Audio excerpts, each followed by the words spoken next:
Balanagar police station పరిధిలో జనవరి 30, 2025 ఉదయం 7:30 ప్రాంతాల్లో నర్సాపూర్ ఎక్స్ రోడ్ వద్ద గుర్తు తెలియని మృతదేహం ఉందని సమాచారం అందుకున్న బాలానగర్ SHO వారి బృందంతో కలిసి ఘటన స్థలానికి చేరుకొని అది హత్య కేసుగా నమోదు చేసుకుని మృతదేహాన్ని ఆసుపత్రికి తరలించారు. మృతుడు ఎవరో తెలవకపోవడంతో అతని ఫోటోని సోషల్ మీడియాలో ప్రచారం చేశారు. ఫోటోను చూసిన తోటి ఆటో డ్రైవర్ గుర్తించాడు. మృతుడి పేరు కృష్ణ గౌడ్, 38 సంవత్సరాలు, జగద్గిరిగుట్ట నివాసి అని తెలిపాడు. అతని భార్య ఇచ్చిన వాట్సాప్ స్టేటస్ ఆధారంగా అందులో ఉన్న నలుగురిని పోలీస్ స్టేషన్ కు తీసుకువచ్చి విచారించగా ఆకుల కృష్ణ, నరేష్, రవి, శంకర్ నలుగురు కలిసి హత్య చేసినట్లు ఒప్పుకున్నారు. ఆకుల కృష్ణ ఆటో మెకానిక్ గా పనిచేసేవాడు.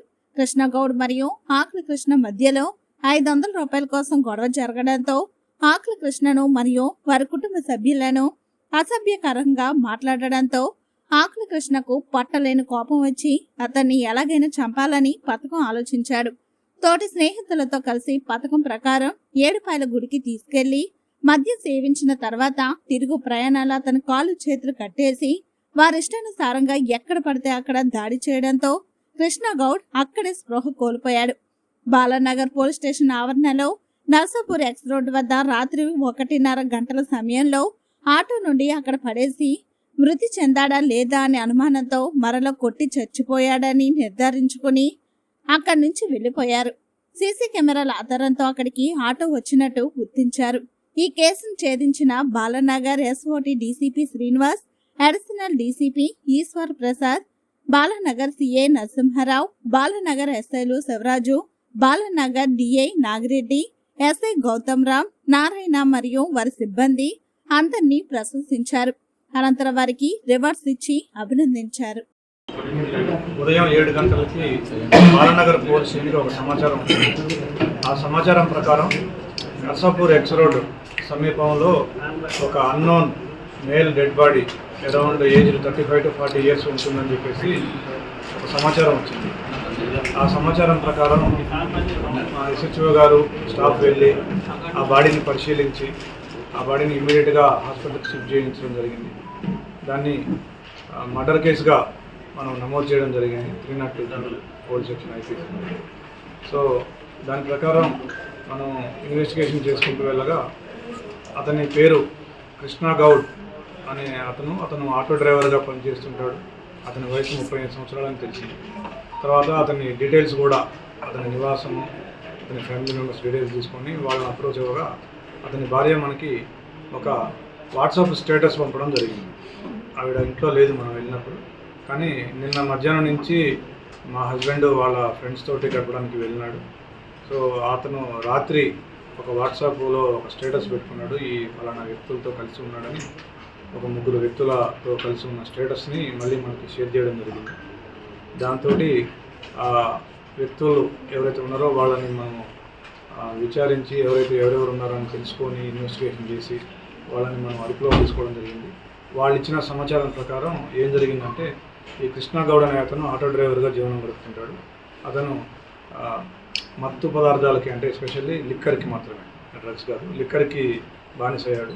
అతను ఎప్పుడైతే మద్యం సేవించాడో అతను కంట్రోల్ తప్పి విచక్షణారహితంగా చుట్టూ ఉన్న వాళ్ళని, ఎదుటి వాళ్ళని విచక్షణారహితంగా మాట్లాడేవాడు. ఆ క్రమంలోనే ఆకుల కృష్ణ అనే అతనితోటి గతంలో ఒక ఆటో రిపేర్ చేసిన సమయంలో ఉన్నటువంటి 500 రూపాయల గురించి ఘర్షణ పడినాడు. అతన్ని విచక్షణారహితంగా అతని కుటుంబ సభ్యులను కూడా కామెంట్ చేయడం, అట్లా తిట్టడం జరిగింది. దాంతో ఈ కృష్ణ అది మనసులో పెట్టుకున్నాడు. మనసులో పెట్టుకొని ఎలాగైనా సరే ఇతన్ని అంతమొందించాలి, ప్రతీకారం తీర్చుకోవాలని చెప్పేసి తన మిత్రుడు రవి, నరేష్, శంకర్ వీళ్ళందరితో సమాలోచన చేసి మాట్లాడుకొని ఇతన్ని ఒక పథకం ప్రకారం ఏడుపాయల టెంపుల్ అక్కడికి తీసుకెళ్ళడం జరిగింది.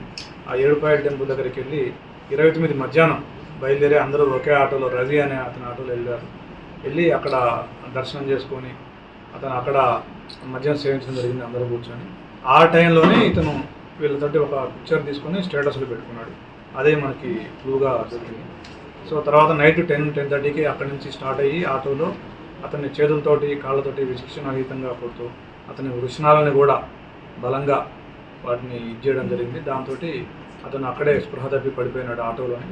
స్పృహ తప్పిన తర్వాత కూడా అతన్ని కాళ్ళతోటి చేతులతోటి విచక్షణారహితంగా ఆ తల మీద, చెస్ట్ మీద, కడుపులోను ఇట్లా తన్నడంతో కొట్టడంతో అతను దాదాపుగా చనిపోయే స్టేజ్కి వచ్చినాడు. అతన్ని తీసుకొచ్చి మన బాలనగర్ పోలీస్ స్టేషన్ లిమిట్స్లో ఉన్నటువంటి నర్సాపూర్ ఎక్స్ రోడ్లో అక్కడ ఆటోలో తీసుకొచ్చి పడేసినారు.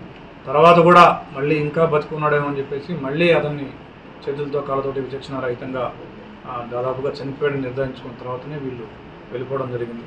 నైటు 1 o'clockకి ఆ బాడీ 1-1:30 మధ్యలో ఆ బాడీ పడేసి వెళ్ళిపోయినారు. సో తర్వాత మనము ఆ క్లూస్ తీసుకొని ఒక ఆటో వచ్చిపోయిందని చెప్పేసి ఆ క్లూ కూడా మనకు దొరికింది. తర్వాత ఇతని డిసీజ్డ్ ఫోటోని మనం విస్తృతంగా సోషల్ మీడియాలో, తర్వాత లోకల్గా సూచించడంతో ఒక ఆటో డ్రైవర్ గుర్తుపడడం జరిగింది. తర్వాత అదంతా మనకి ఇప్పుడు దాకా మీరు చెప్పిందంతా కూడా అతను ఎవరు, ఎక్కడ ఉంటాడు, అతని ఫ్రెండ్స్ ఎవరు, ఏం జరిగింది మొత్తం విచారించి ఇవాళ వీళ్ళని అదుపులో తీసుకోవడం జరిగింది. నలుగురిని ఇవాళ వీళ్ళని మనం రిమాండ్ చేస్తాం. సో ఈ కేసుని ఛేదించడంలో SOT బాలానగర్ శ్రీనివాస్ డీసీపీ గారు, విశ్వప్రసాద్ అడిషనల్ డీసీపీ గారు, Shiva inspector, Raju inspector Balanagar and వీళ్ళందరూ కూడా and his team, SI Nagireddy DI Balanagar, Gautam SI and Ramanarayana SI, Hajimiya SI, వీళ్ళందరూ కూడా మిగతా స్టాఫ్ కూడా ఉన్నారు. వీళ్ళందరూ కూడా చాలా చక్కగా వర్క్ చేసినారు. వీళ్ళందరినీ కూడా అభినందిస్తూ ఉన్నాను. ఇప్పుడు వీళ్ళకి రివార్డ్స్ ఇవ్వడం జరుగుతుంది. Thank you.